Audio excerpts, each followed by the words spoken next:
¿Cómo le va? ¿Qué tal? Bienvenidos. Soy Diego Hidalgo. Estamos aquí con nuestro programa de medicina Camino a la Salud con temas que nos ayudarán sin dudas a mejorar nuestra calidad de vida. Así comenzamos.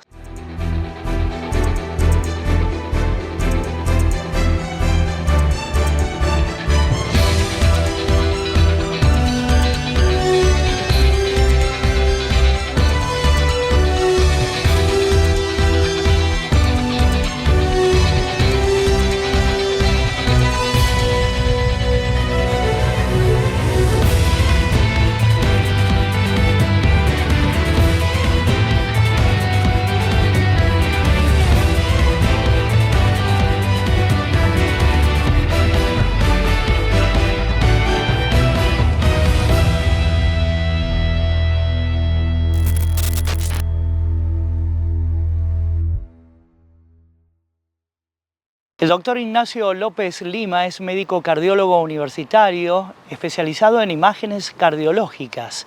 Junto a él haremos referencia a estas pruebas médicas que piden distintas instituciones, principalmente aquellos que practican deportes. Vamos a conocer sobre la evaluación cardiológica deportiva. Desde hace un tiempo a esta parte ya las instituciones intentan tener cierta seguridad, conocer un poco más del estado de salud de sus alumnos o de quien va a realizar las actividades deportivas solicitadas, y que eso tenga que ver con un certificado de apto físico en donde tengan cierto aval, lo cual está muy bien desde el punto de vista de que crea una mayor conciencia en cuanto a la prevención, a la asistencia en caso de lograr algún hallazgo o alguna evidencia de algo que puede estar o que puede requerir cierto control. Hasta hace tiempo siempre los pediatras muy avesados detectaban algunas anomalías en cuanto a la coloración de la piel de los niños, le escuchaban un soplo, pedían una interconsulta con un cardiólogo pediatra. Y así podían ir detrás de la pesquisa de lo que son los principales problemas cardiológicos que tiene en la etapa de la edad infantil, que son problemas cardiológicos adquiridos, es decir, que han nacido en su gran mayoría. Esos problemas se manifiestan muchas veces con un soplo. Ese soplo muchas veces puede tener alguna variación del tamaño de sus cavidades cardíacas y en esto lograr modificaciones del electrocardiograma.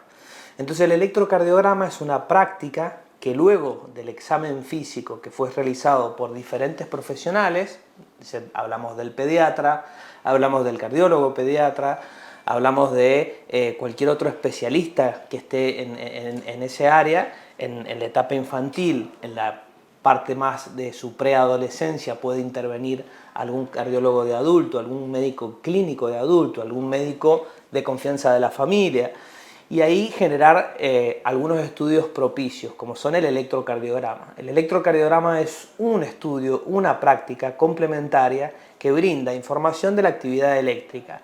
Y acá podemos hacer una gran diferenciación entre hallazgos de algunos pacientes con algunas patologías que hayan nacido y que merezca la pena hacer un seguimiento estricto. ¿Estricto qué significa? Anual quizás, que le puede impedir la práctica deportiva, muchas veces no, pero en algunas otras circunstancias sí amerita hacer un seguimiento, hacer una estratificación con otras prácticas complementarias como pueden ser la ecografía cardíaca, el Holter, la prueba del esfuerzo, en la medida en que vayan realizando mayor actividad física o vayan teniendo una etapa de crecimiento sostenido, ¿no? Y este estudio, tan sencillo como la realización de un electrocardiograma, puede despertar indicios sobre una potencial patología. Es imprescindible entonces su realización. Más allá de que sea un requerimiento de una institución en donde tenga un aval, yo creo que es importante porque crea una concientización tanto para aquellas personas como para los responsables, sus padres, en que tienen que seguir una línea de controles porque se detectó tal o cual patología, ya sea a nivel eléctrico del corazón, ya sea a nivel del músculo cardíaco, de una válvula. Entonces hay diferentes problemas o modificaciones anatómicas que pueda tener ese paciente que van a requerir tal o cual seguimiento o intervención en algún futuro y quizás impedir alguna práctica deportiva sumamente competitiva a un nivel sumamente alto. Quizás se pueda impedir esa práctica deportiva, pero ¿con qué objetivo? Con el objetivo de que hay ciertas patologías, muy pocas por suerte, estamos hablando de menos del 1%, del 0,2%, 0,3% de la población, que tienen un riesgo de muerte súbita, y ese es el principal problema, o la principal causa por la cual debemos estar detrás de todos estos análisis para evitar esos pacientes, porque son muertes que tienen un impacto muy alto y si se da en un ámbito escolar, institucional, más aún. Entonces, si bien su prevalencia es baja, su connotación es muy alta. Y el doctor Ignacio López acaba de mencionar algo, que es la muerte súbita.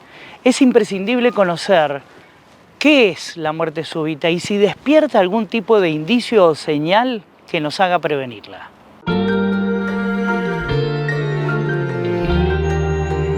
Es muy buena esa pregunta, es de lo que estamos detrás los cardiólogos de prácticas como el electrocardiograma, que tienen una innumerable historia dentro de la cardiología y que sigue siendo el primer paso después del examen clínico, después de escuchar el corazón, después de tomar el pulso y la presión. Es la primera práctica que analizamos y no nos cansamos de investigar o de leer artículos de interés científico de las principales revistas mundiales sobre el electrocardiograma.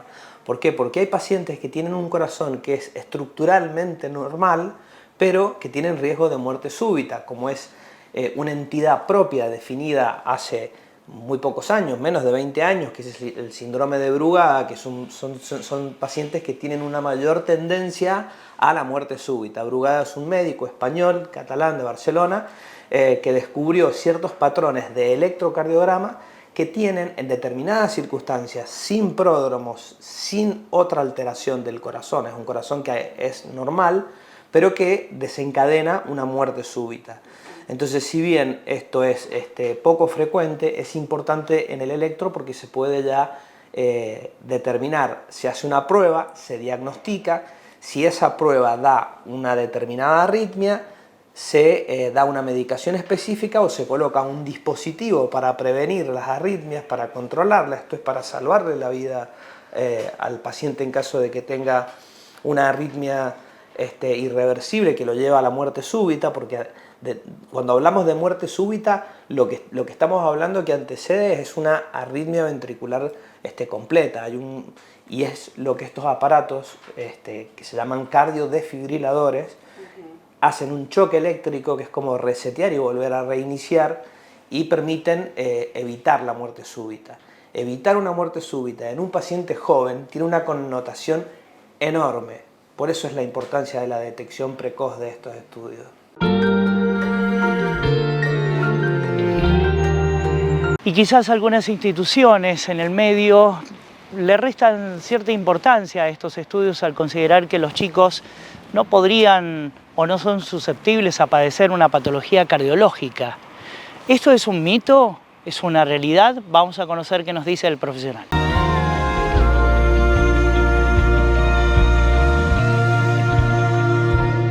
Cada vez con mayor acceso de información y demás lo pueden verificar ellos mismos.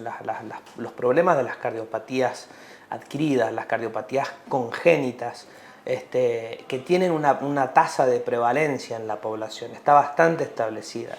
Ya se sabe cuáles son las que más frecuencia tienen, cómo detectarlas. La cardiología se ha subespecializado en todo el seguimiento de esa área, desde los cardiólogos pediatras, cardiólogos intervencionistas en pediatría, cirujanos, especialistas en operar, niños muy pequeños, niños más grandes, adolescentes. Es todo un camino que la ciencia, la medicina, por suerte, ha dado grandes avances. Tanto es así que incluso se están realizando cirugías que son a nivel intraútero. Es decir, estamos hablando de operaciones que se realizan a través de la madre gestando en un tercer trimestre de embarazo y una intervención sobre una válvula del corazón. ¿Para qué? Para que cuando nazca ese niño no tenga ningún tipo de problemas. Entonces, los problemas adquiridos existen, son frecuentes, son más infrecuentes los que son los menores, los eléctricos, pero es importante poderlos detectar.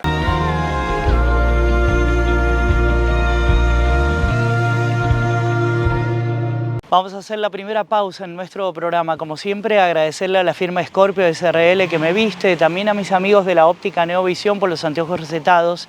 Y en minutos, cuando volvamos con otro profesional, otra especialidad, estaremos conversando sobre la disfagia. ¿Qué es? En minutos te enterás de todo.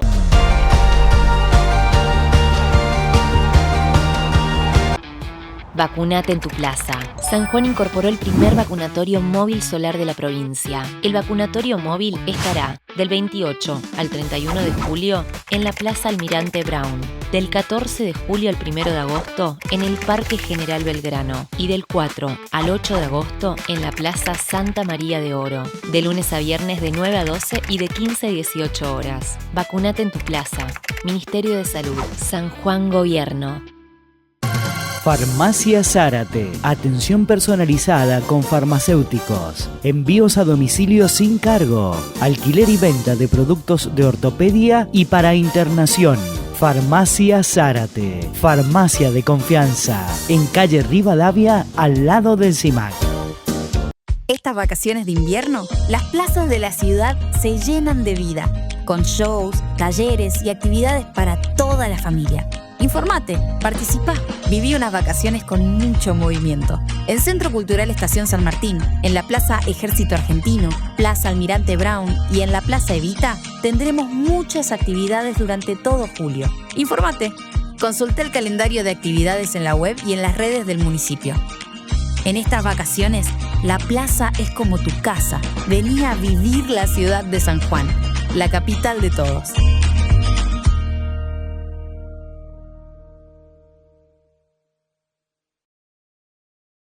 El Hospital Privado de Nariz, Garganta y Oído cuenta con más especialidades para una atención integral. Profesionales con marcada trayectoria y tecnología de vanguardia. Único centro de atención permanente las 24 horas. Hospital Privado de Nariz, Garganta y Oído.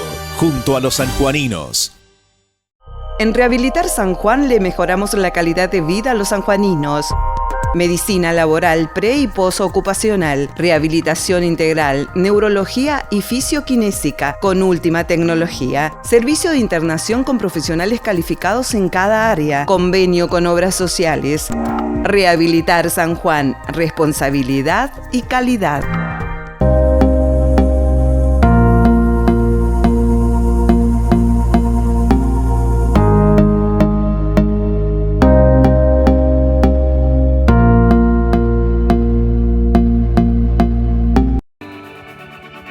Todo Médica está preparado para abastecer el sistema sanitario de la provincia, tanto en el ámbito público como privado. Todo Médica cuenta con marcas exclusivas, reconocidas a nivel internacional. Todo Médica San Juan es mi lugar de confianza. Todo Médica San Juan, productos para el cuidado de nuestra salud. Acá hay universidad pública, acá hay futuro.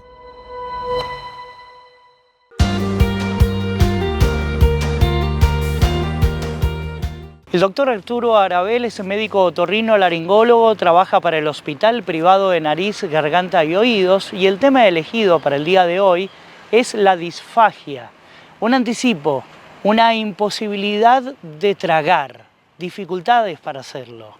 Pero ¿por qué se genera? ¿Cuáles son las causas? Vamos a conocer a continuación en la introducción que nos hace el profesional. Bueno, disfagia vendría a ser como una definición, una dificultad para tragar o para deglutir. Hay otras entidades asociadas, como puede ser la odinofagia, que es el dolor al tragar, la afagia, cuando no se puede tragar. Pero si vamos puntualmente al tema disfagia, bueno, la especialidad nuestra, otorrinolaringología, se ocupa dentro de lo que es la deglución. Hay 4 tiempos de la deglución.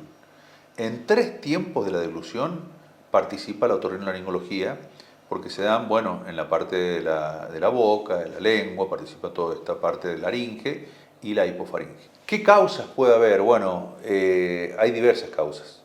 Lo que nosotros vemos es muy común en el adulto mayor, por ejemplo, el paciente que empieza a tener dificultad para tragar líquidos por una deglución lenta, por una falta de lubricación o falta de saliva, y los movimientos deglutorios son más lentos. Eso es muy común en la consulta diaria nuestra. En los bebés también, en los bebés hay a veces disfagia y se manifiesta de diversas formas, como puede ser cialorrea, babeo, como les cuesta tragar, babean. Incluso tenemos otitis por este motivo, porque bueno, a veces el reflujo de saliva llega a los rodetes tubarios donde están las trompas de Eustaquio y termina comprometiendo esto. ¿Cuál será la principal manifestación y a partir de allí cómo obra el profesional, los pasos a seguir?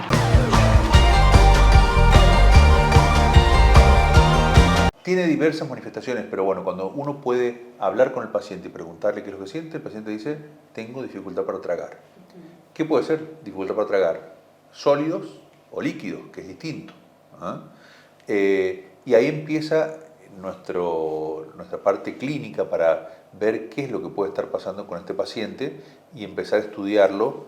En general, como todo lo que es en medicina, por ahí trabajamos en conjunto, porque bueno, no solo lo vemos nosotros, a veces también pedimos una valoración con un gastroenterólogo para confirmar, por ejemplo, la presencia de reflujo.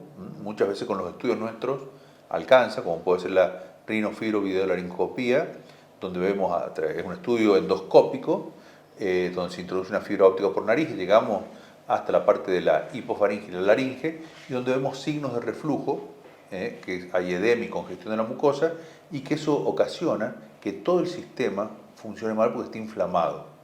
Es una causa muy común en esto. Bueno, obviamente hay otras causas donde tenemos que evaluar toda la funcionalidad de los pares craneales y que se tienen que ver mucho con simetrías en la motilidad de la boca, de la lengua, del velo del paladar, que es lo que participa en estos tiempos de la deglución que yo te hablaba recién.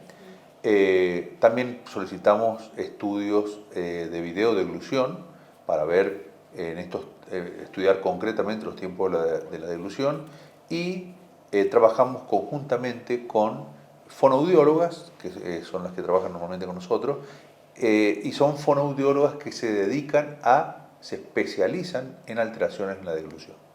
Y tenemos buenos resultados, muy buenos resultados.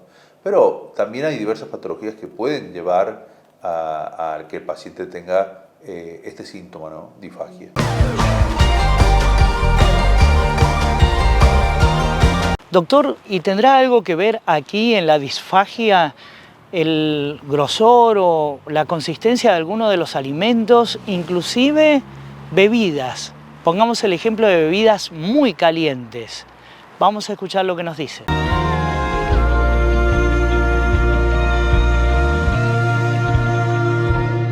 Si está en exceso de temperatura puede quemar un poquito la mucosa y sí, obviamente te puede dificultar, pero en realidad lo decimos acá porque es una mala costumbre, que es una costumbre casi, te diría, hasta antigua. En tiempos de nuestros antecesores se ingería y se comía los alimentos y el mate y las bebidas, las infusiones a muy alta temperatura. Se sabe ahora que hay cierta incidencia, eso genera ciertos cambios en la mucosa del tracto digestivo y hay un aumento en la incidencia de cáncer de esófago. Entonces, bueno, no es recomendable justamente la ingesta de bebidas, infusiones o alimentos excesivamente calientes. El mate no hay que tomarlo tampoco tan caliente, que es una bebida que es algo diario que nosotros consumimos todos en general. Pero bueno, sí, totalmente. Todo lo que inflame la zona por donde va el bolo alimenticio, bueno, se va a alterar la deglución.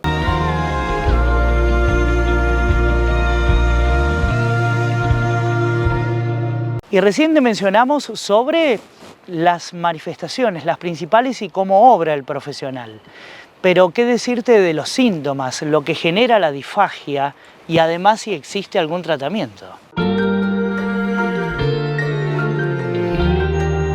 El síntoma cardinal es la dificultad. Después hay exceso de saliva, porque no la tragan. En los estudios endoscópicos, por ejemplo en la rinofibrovideolaringoscopía, hay exceso de saliva en los senos piriformes, que es lo que vemos ahí a nivel laríngeo, que eso es algo característico, que el paciente está con disfagia, no está tragando bien. Incluso se puede hacer pruebitas con que tomen cierta cantidad de líquido para ver si eso lo evacúa rápidamente. Si hay lentitud en eso, bueno, se puede decir que estamos ante un proceso de disfagia. Los tratamientos en general, lo que dentro de la patología que nosotros vemos, obviamente sin hablar de una patología tumoral, que es otra cosa, ya sería por obstrucción, que bueno, ahí ya vendría una parte quirúrgica y es distinto. Pero en la parte funcional, lo que hablamos nosotros, el tratamiento básicamente es rehabilitación foniátrica con la fonoaudióloga, que hace especializada en alteraciones en la deglución. Un paciente con disfagia consulta al profesional, se somete a un tratamiento adecuado. ¿Cuál será su pronóstico? ¿Cambia su calidad de vida? Vamos a escuchar al profesional. En general, dependiendo de la causa que tenga. En los pacientes donde hay un reflujo gastroesofágico importante, bueno, tratándolo con dieta, corrigiéndolo, tiene que andar muy bien.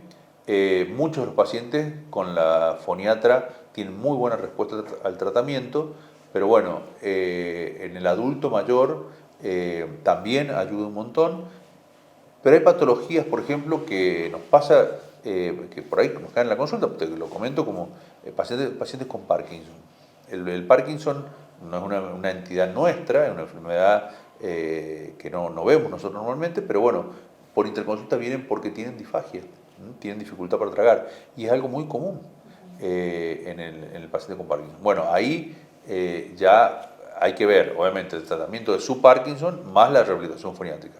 En general, tratándolo correctamente pueden mejorar, dependiendo, obviamente, las comorbilidades que haya del paciente y la edad del paciente. A ver, obviamente, en medicina no es una ciencia exacta, es una ciencia biológica, siempre lo digo, 2 más 2 no es 4, pero en general lo que vemos nosotros en nuestros pacientes cuando podemos tratarlo y el paciente obviamente nos hace caso, por ejemplo, vos le indicás una dieta y una medicación para el reflujo, y si el paciente hace caso, porque a veces no lo hacen, ¿viste? A veces porque o no los convence o no lo quieren hacer directamente, bueno, si no lo hace, y bueno, difícilmente tengamos buen resultado.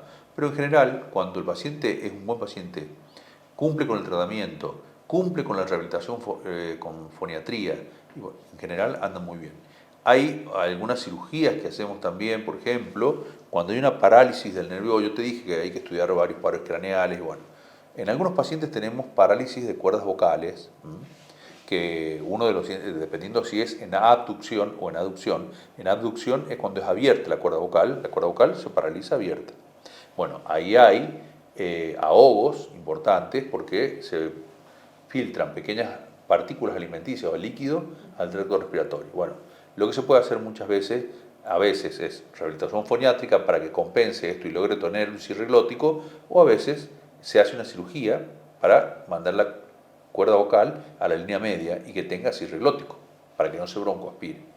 Son pequeñas cosas, pero realmente es un panorama o un síntoma que vos mencionaste como idea, es muy interesante porque no lo habíamos hablado y tiene muchos enfoques desde lo nuestro, de obviamente la gastroenterología, desde lo neurológico y obviamente desde la foniatría.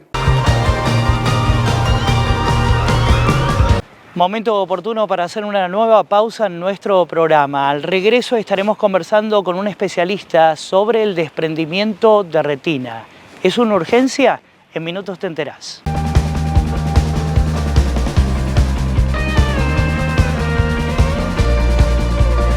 Este invierno, el enemigo puede estar en casa.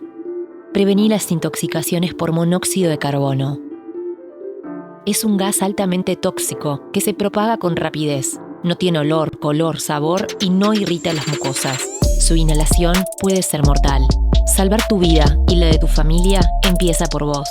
San Juan Gobierno. En Óptica Neovisión contamos con la última moda en anteojos para sol y recetados. Asesoramiento en contactología con profesionales especializados. Servicio de óptica pediátrica especial. Óptica Neovisión, al servicio de sus ojos.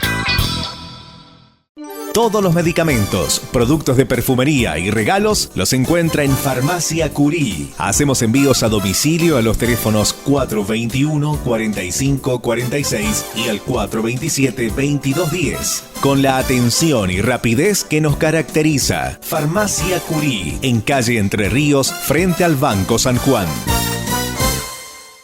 Acá hay universidad pública. Acá hay futuro.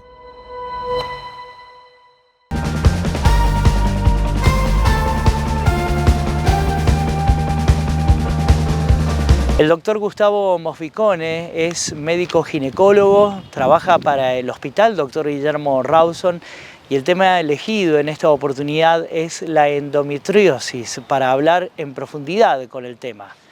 Vamos a introducirnos del siguiente modo con la definición.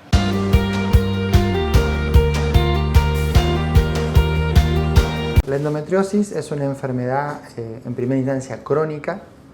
Se entiende por enfermedad crónica aquella que persiste más de un tiempo determinado. En este caso la enfermedad comienza desde el momento que la paciente comienza a menstruar hasta que cesa en su actividad menstrual, es decir, cesa la actividad estrogénica. Por lo tanto, la etapa más de juventud de la mujer, la etapa en edad reproductiva, es la etapa donde más afecta la enfermedad. Es una enfermedad crónica, es una enfermedad evolutiva. Es decir, que si yo no tomo conductas que corten el paso de la enfermedad va a seguir evolucionando, ganando terreno. Es una enfermedad que no pone a la paciente en riesgo de vida. Es decir, la paciente por esto no se va a morir, pero sí dificulta mucho su calidad de vida.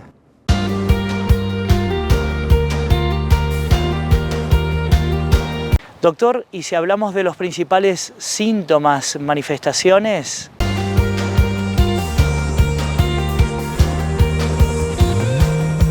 La paciente con endometriosis consulta puntualmente por dos cosas. En primera instancia, quizá el síntoma guión es el dolor. El dolor menstrual, por lo tanto es el dolor cíclico, es el dolor que aparece en determinados momentos del mes. Que en su evolución, como decía yo, si no se genera algún tipo de conducta para cortar la evolución de la enfermedad, ese dolor que pasa de ser cíclico a ser crónico. Es decir, la paciente va a tener todos los días, algunos días más, otros días menos, todos los días un dolor menstrual, un dolor como el dolor de ovario que la paciente lo refiere, 24/7. Por falta de información, falta de capacitación de parte de los profesionales, es que se convierte en un peregrinar el buscar un diagnóstico en una paciente con endometriosis. Vamos a conocer sobre esta situación.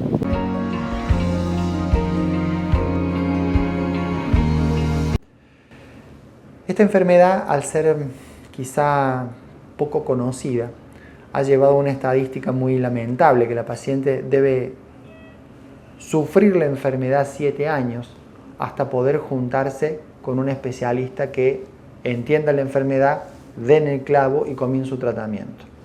En estos 7 años donde la mujer padece la enfermedad, hay un peregrinar a través de colegas que pronto no están muy interiorizados de la enfermedad, tratamientos por ende que no son protocolares, cirugías que son absolutamente innecesarias y que no solo no corrigen ni tratan la enfermedad, sino que en muchas instancias la empeoran, ¿no? Hoy en nuestro hospital hay un grupo de profesionales de distintas disciplinas que están tratando específicamente esto, compuesta por 2 cirujanos, 2 nutricionistas, kinesiólogos, especialistas en dolor. En nuestro ambiente hospitalario, y justamente por las características del ambiente hospitalario, 2 trabajadoras sociales que nos ayudan un poco a movilizar las pacientes y a agilizar los trámites, que es la manera de tratar la enfermedad. Acá no se entiende el trato de esta enfermedad si no es a través de la multidisciplina.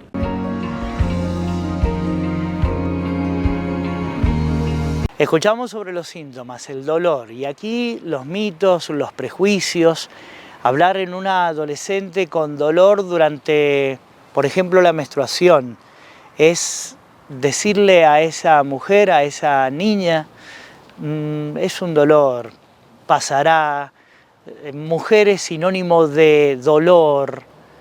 Bueno, la verdad que vamos a conocer un poquito más sobre este tema. La paciente con endometriosis es una paciente muy subestimada, ¿no? Es una paciente que, bueno, vos no te aguantás la menstruación, o bueno, naciste mujer y el dolor es parte del proceso de la menstruación, y toda esta serie de cuestiones que tratan como de minimizar o pretender de darle un toque medio lírico a la interpretación de la paciente con dolor. Lo real es que el dolor nunca es normal. ¿Sí? El dolor nunca es normal. El único acto fisiológico donde el dolor está y es algo entendible es el parto. Pero nunca una menstruación puede llegar a ser doloroso, y menos al punto a donde a la paciente se le impida generar, o sea, tener sus ocupaciones habituales. ¿Sí? Entonces, sí, hay una cuestión social que creo que es un poco lo que justifica estos 7 años de peregrinar. Y esto no es solo a través de la población general. La misma población médica, quizá por falta de conocimiento de la enfermedad, ha generado también mirá, probá con esto, o, bueno, sin atenerse a protocolos específicos. Hoy se sabe que esta enfermedad, primero, es la primera causa de dismenorrea, que es el dolor menstrual. Segundo, es una gran generadora de ausentismo en las actividades, y que si eso no se entiende y eso no se trata, es una cuestión de nunca acabar.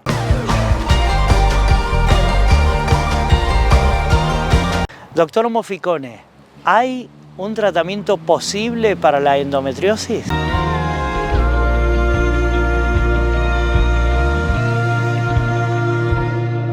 El tratamiento existe, por supuesto, el tratamiento es puntualmente atendiendo al síntoma. Es una medicación que realiza un bloqueo hormonal en la paciente. Hay que entender que esta enfermedad, como yo te expliqué al principio, comienza desde el momento de la menstruación y termina en el momento de la menopausia. Eso implica que la relación de la enfermedad con la actividad hormonal es fundamental. Entonces, generando un bloqueo hormonal, yo freno la enfermedad e impido el avance, valga la redundancia. Y por ende, también freno la actividad de la enfermedad, que es una enfermedad netamente inflamatoria, una actividad netamente, como repito, inflamatoria. Por ende, corto el síntoma. Si yo controlo el síntoma, controlo la enfermedad. El fracaso del tratamiento médico lleva a la cirugía, ¿sí? La mejor cirugía es la última, es la que yo curo a la paciente. Pero, ¿qué pasa? Hay que pensar que esto se da en pacientes en edad reproductiva. Entonces, muchas pacientes tienen deseo de maternidad todavía. Entonces, por ahí no está bueno plantear de entrada una cirugía ablativa en una paciente que de pronto tiene un hijo o no tiene hijos, ¿no? Por eso es algo que es muy importante entenderlo, porque no hay una pastillita mágica que trate a la paciente. Acá cada paciente tiene un tratamiento a medida, que va a tener 4 pilares. Tratamiento médico, estrictamente con medicación, el nutricional, el kinésico y el psicológico. ¿Sí? La paciente que convive 100% todos los días con dolor, por una cuestión de lógica, va a generar muchas conductas de aislamiento y de cuestiones que le van a impedir aún más poder retomar su actividad diaria.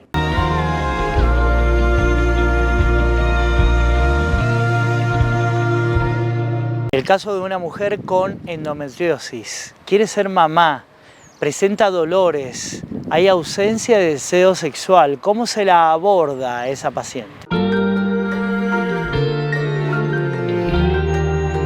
Nosotros trabajamos en el equipo también, que pido disculpas por no nombrarla, con un especialista en fertilidad, ¿sí?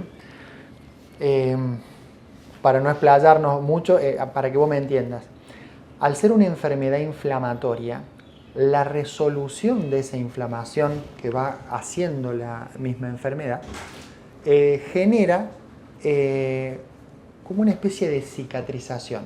Es decir, hay una resolución de esa inflamación a través de una fibrosis. Esa fibrosis genera adherencia y oclusión, en algunos casos, de órganos, oclusión tubaria. Por lo tanto, estas pacientes tienen sus trompas obstruidas. La presencia de la enfermedad en el ovario, se llama endometriosis ovárica, genera disminución de la reserva ovárica. Es decir, que la capacidad de la paciente de generar óvulos está alterada. Entonces tengo por un lado procesos fibróticos que no me dejan que ese óvulo entre al útero para generar la fecundación, y tengo procesos de disminución de óvulos propios de la misma enfermedad. Por lo tanto, a pacientes que ya han llegado a estas instancias hay que proponerle un método de fertilización de una complejidad mayor. Eso ya es propio del especialista, de ver si va o a una inseminación o a una fecundación in vitro, si va con sus óvulos o va con óvulos de donante. Eso depende un poco de la complejidad del cuadro. Con respecto a la maternidad y con respecto a la sexualidad, es parte del mismo tratamiento. Es decir, si yo logro no solo tratar la enfermedad en cuanto a desinflamar, sino también reducir todos los efectos que ese dolor generó en la mujer. Por ejemplo, determinadas posiciones o contracciones de los músculos del piso pélvico para impedir ese dolor, que a su vez también van a impedir la relación sexual. Yo hago ese tratamiento integral, le doy a la paciente una vida plena también en lo sexual, ¿sí? Esto no es algo que se haga de un día para el otro, requiere mucho seguimiento, requiere continuidad en los tratamientos, porque enfermedad crónica, tratamiento crónico, medicamento crónico, y esto va cambiando.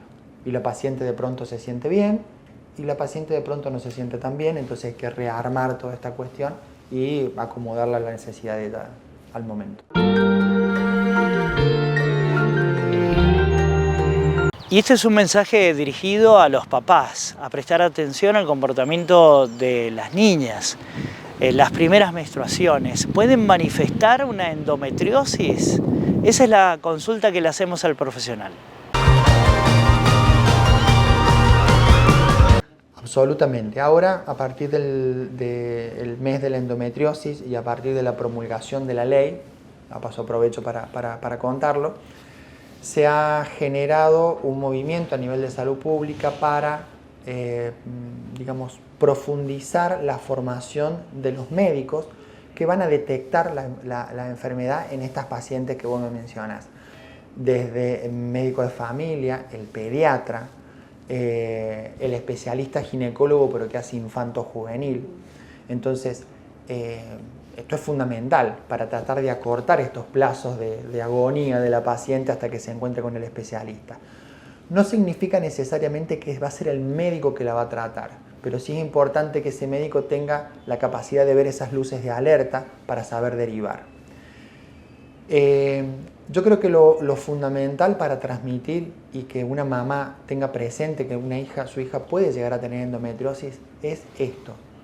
mi hija, cada vez que menstrua, la tira a la cama, le doy una medicación común que usa para la analgesia de su dolor, lo que use, y no se le calma. Cuando menstrua, se le hincha la pancita, hace ciclos de diarrea y ciclos de constipación. Todos estos signos que son indirectos deben hacerle sospechar a la mamá de endometriosis. Y si la lleva al médico y el médico no lo pregunta, debe sugerirlo a la mamá, ¿sí? La idea de visibilizar la enfermedad y de formar a estos primeros detectores de la enfermedad incluye también a la mamá, seguramente. Hay una asociación en la provincia de San Juan que brega por una legislación. Hoy una ley promulgada, pero sin reglamentar.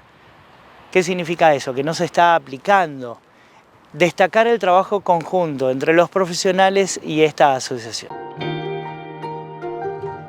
El grupo de pacientes de endometriosis se llama Endometriosis San Juan, que realmente ha participado muy activamente en la formación de la ley y un poco la que ha pechado y transitado los pasillos para que se logre. Tiene muy buena participación, actúa en esto de la visibilización de la enfermedad, tratando de dar charlas y un poco compartiendo desde la experiencia misma que ellas han tenido padeciendo la enfermedad. A nivel, digamos, de atención, contribuyen mucho, tratamos de trabajar lo más en equipo posible, porque un poco nos ayudan a salvar las cuestiones burocráticas que por ahí tenemos a nivel hospitalario para que la paciente consiga turno o para que la paciente de domicilio alejado se pueda contactar con nosotros. O sea que sí, la atención es, o sea, lo que brindan es realmente muy importante y hoy suple muchas falencias que por ahí a nivel institucional se pueden llegar a tener, ¿no? Así que sí, es fundamental. Yo creo, y esto lo digo viéndolo desde afuera, que han tenido una evolución muy positiva, porque si bien es muy bueno para una paciente escuchar la experiencia que otra mujer tenga respecto a la enfermedad, ellas han entendido la importancia de la derivación, la importancia de que si ellos detectan algo, esa paciente no puede quedarse solo con un grupo de autoayuda de que todas padecemos lo mismo y nos hagamos compañía y seguir padeciendo lo mismo. Creo que han evolucionado en esto, automáticamente identificar la paciente y contactarla con los especialistas para que arranque su cuestión. Me parece que eso es muy positivo.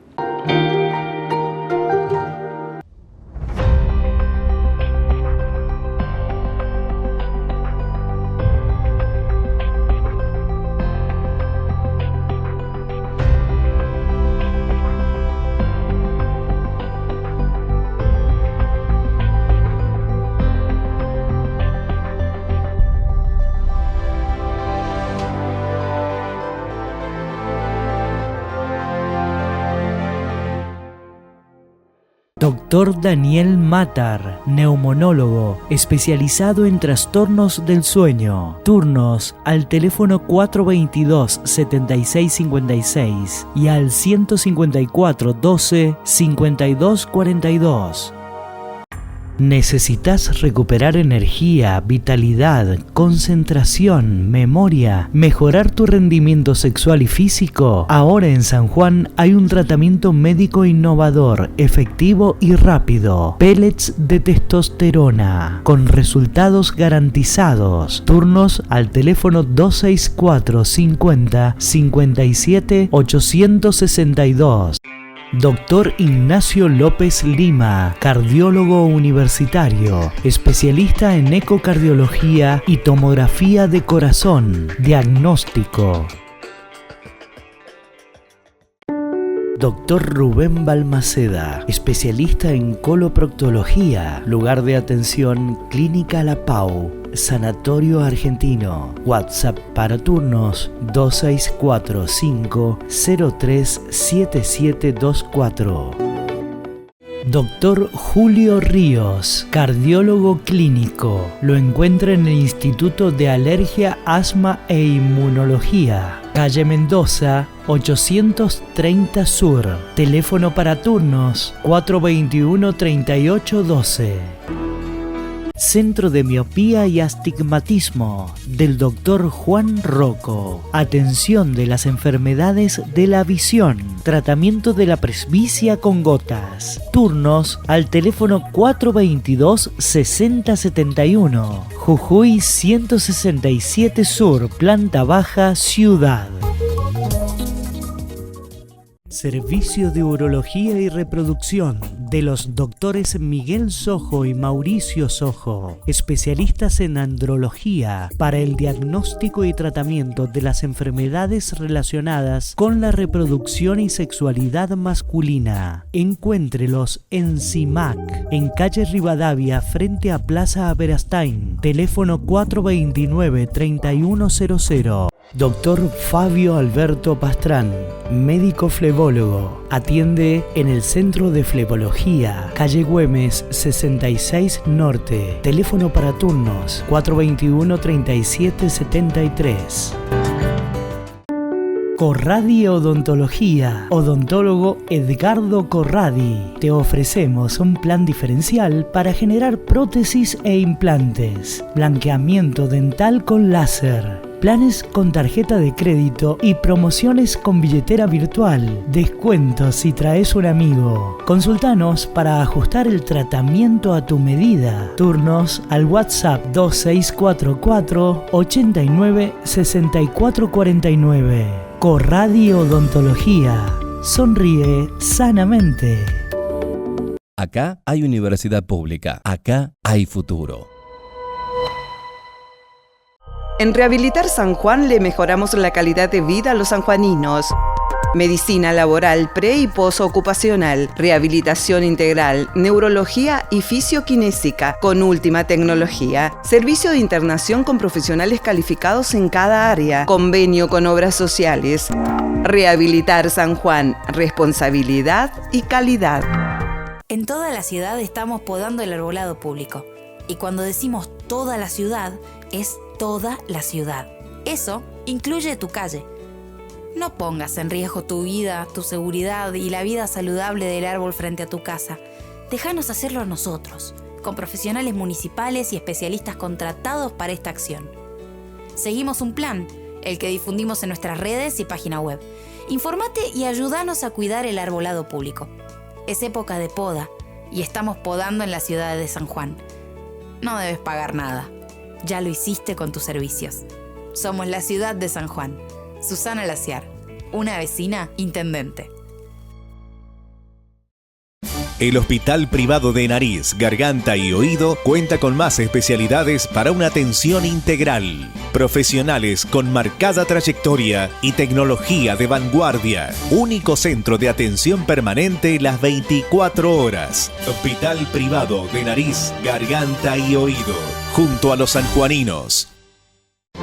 Decir José Fasoli es decir carpintería de calidad en madera y ahora en aluminio también. Tecnología única en San Juan para lograr un mejor acabado en aberturas, muebles de cocina y placar. Contamos con pisos flotantes de madera y melamínicos de alto tránsito y residenciales. Asesoramiento y garantía. José Fasoli, carpintería de calidad. Tercera generación brindando confort a los sanjuaninos.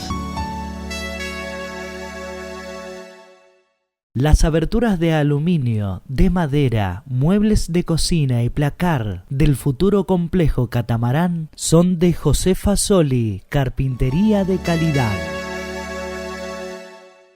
La Asociación Médicos de Cabecera cambió su domicilio para ampliar sus servicios y brindar calidad en la atención de sus pacientes. Profesionales reconocidos con un amplio espectro de especialidades para proteger a los abuelos y sus familias. Encuéntrenos en General Paz 156 Oeste, entre Sarmiento y Entre Ríos. Teléfono 421-8222. Asociación Médicos de Cabecera. Salud de primer nivel.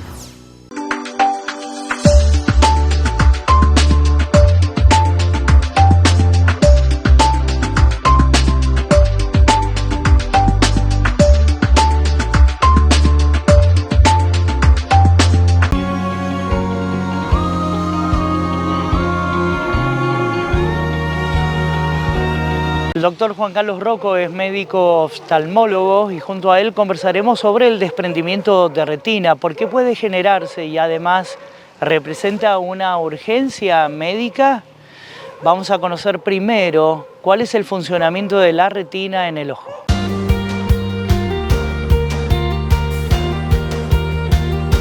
Como una película fotográfica que tenemos adentro del ojo, en la parte interna, recubre el ojo por adentro como la parte blanca de una naranja. Es una forma circular y ahí es donde impactan todas las imágenes que vemos afuera, impactan ahí en la retina. O sea, es el órgano visual por excelencia. El ojo tiene muchas partes y la parte más sensible, más importante, es la retina.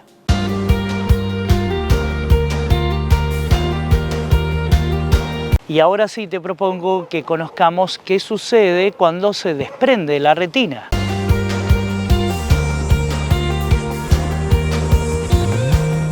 El desprendimiento de retina, bueno, es cuando esta retina se desprende de la pared de la coroide o de la pared del ojo. Para que te des cuenta, es como si fuera un papel tapiz de una pared que se despega de la pared. Bueno, ese es el desprendimiento de retina.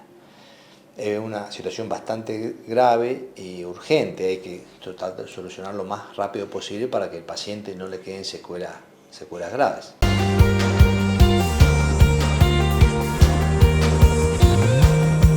Y si hablamos de causas para el desprendimiento de retina, ¿cuáles serían, doctor?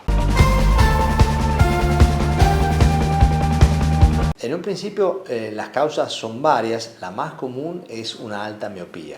Las personas que tienen más de 5 o 6 dioptrías de miopía son muy probables que a lo largo de un tiempo lo puedan tener. Hay otros factores agregados como por ejemplo un golpe directo al ojo, no solo en el momento sino a los años después puede producir un desprendimiento de retina. La retinopatía diabética no controlada, cuando hay mucha azúcar en la sangre, puede ser también un factor predisponente. La hipertensión arterial agravada también puede ser. Un montón de enfermedades congénitas, hereditarias, que hacen que la retina sea más débil y produzca un desprendimiento. Y pongamos la mirada en los niños, en los adolescentes. ¿A ellos les puede suceder? En un principio puede darse, es muy raro, pero como te decía recién, estaría asociado a algunas patologías como deformaciones congénitas, síndrome de Marfan, algunas patologías específicas. O que tenga un golpe, como dijimos recién, un golpe traumático fuerte en el ojo y eso lo puede producir. Frente al desprendimiento de retina, ¿qué experimentará el paciente? ¿Qué sentirá? Y justamente cómo se presentará al profesional. ¿Cómo lo diagnosticará? Generalmente el paciente es el que se da cuenta primero porque la visión empieza a perder nitidez. Puede ser una visión borrosa, eso es lo más común. Después puede ver que tenga como una sombra en el ojo, que el paciente diga al doctor, tengo como un telón que me va cayendo en el ojo, empieza a bajar una sombrita. Puede tener también fotopsia, o sea, como relámpagos, que él ve relámpagos o luces así incandescentes, y eso también nos llama la atención de que algún problemita en la retina puede ser. Después de estos síntomas, él va al médico y el oftalmólogo con un fondo de ojo y una ecografía, más o menos ya empezamos a determinar y darle el diagnóstico con certeza. ¿Y el síntoma es repentino o se da en forma paulatina, de menor a mayor? Vamos a escuchar.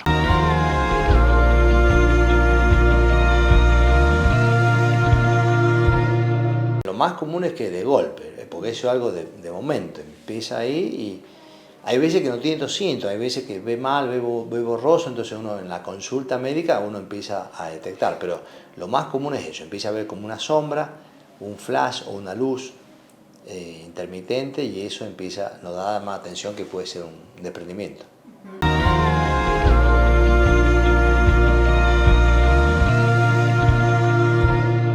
Momento de encarar un tratamiento. ¿Qué caminos puede adoptar el profesional? Vamos a ver. Sí, gracias a Dios, hoy por hoy hay mucha tecnología para mejorar eso, hay un factor predisponente que es un desgarro. O sea, la retina se desprende cuando generalmente hay un desgarro primero. El desgarro es muy fácil de tratarlo. Si el paciente se da cuenta, esas luces que te decía recién, va al oculista, se puede tratar el desgarro con un láser y evitar un desprendimiento. En el caso de que no lleguemos al tratamiento, se hace una cirugía, y una cirugía convencional también con láser, láser intraocular, con implante de silicona. Empieza una serie de tratamientos, una vitrectomía, se saca un poco el vítreo que está enfermo y con una vitrectomía se puede mejorar.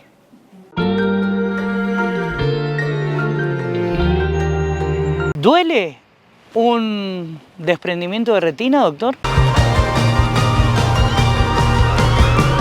Paradójicamente, la retina es el único órgano del cuerpo que no duele. O sea, uno tiene desprendimiento de retina y no duele. Sencillamente porque no tiene receptores para el dolor. Todos los receptores que tiene son visuales, o sea, para ver mejor. Entonces, si uno se podría, por ejemplo, pinchar con una aguja a la retina, no sentiría nada de dolor. Sí sentiría un estímulo luminoso, como una luz o un flash. Entonces, dolor no tiene, lo que sí le molesta no ver, eso sí. A una persona que se le desprendió la retina, se sometió a un tratamiento, ¿cuál será su pronóstico? ¿Cambiará su calidad de vida? Es otra de las preguntas que también le efectuamos al profesional.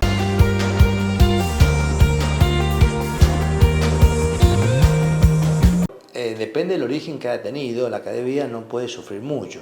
El otro día vi un chico, un boxeador, que tuvo un desprendimiento de retina bastante grave. Bueno, ahí sí, en ese caso, la calidad de vida hay que tener mucho cuidado para volver a boxear, cosas así.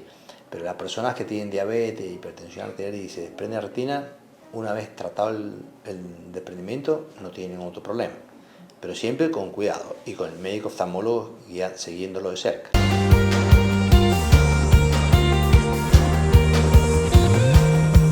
Y después de un acontecimiento con estas características, un tratamiento, ¿el paciente deberá tener algún cuidado especial, por ejemplo, con la exposición al sol?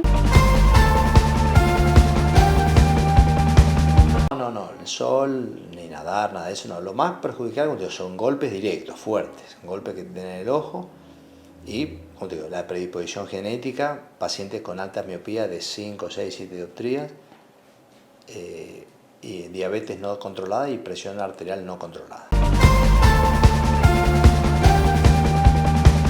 Y por último, en este informe le consultamos al doctor Juan Carlos Rocco. ¿Un desprendimiento de retina puede suceder con frecuencia o es poco común? No es muy frecuente, los casos son bastante aislados, pero bueno, uno siempre en el consultorio debe estar presente cuando tenga unos síntomas que dice, pero no es muy común. Y así llegamos al final de nuestro programa. Recordá las vías de contacto que aparecen en pantalla, estarán a tu disposición para efectuar cualquier tipo de consultas o inquietud. Y te pido, por favor, hasta ese próximo encuentro, que cuides muchísimo, pero muchísimo tu salud. ¿Por qué? Porque nos interesa sobremanera que vos estés bien. Gracias por elegirnos, gracias por estar.